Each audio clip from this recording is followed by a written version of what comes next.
مسلمان جب جنگ کرے جہاد فی سبیل اللہ ہے، چاہے بدماش ہو، فاسق ہو، فاجر ہو، اللہ کا باغی ہو، صرف زیادہ بڑے محل بنانے کے لیے وہ جنگ کر رہا ہو، اپنی حکومت کو وسعت دینے کے لیے جنگ کر رہا ہو، وہ جہاد فی سبیل اللہ ہو رہا ہے۔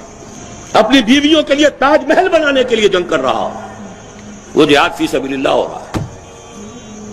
بیڑا غرق کر دیا جہاد کا اس تصور۔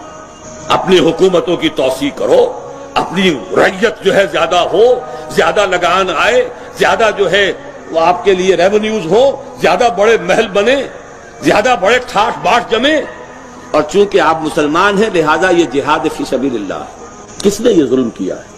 دوسروں کو کیا دوش دے رہے ہیں؟ کسی اور سے کیا شکوہ ہے کہ باما ہرچے کرد آشنا کرد؟ اس جہاد فی سبیل اللہ کی شرط واحد، شرط لازم یہ ہے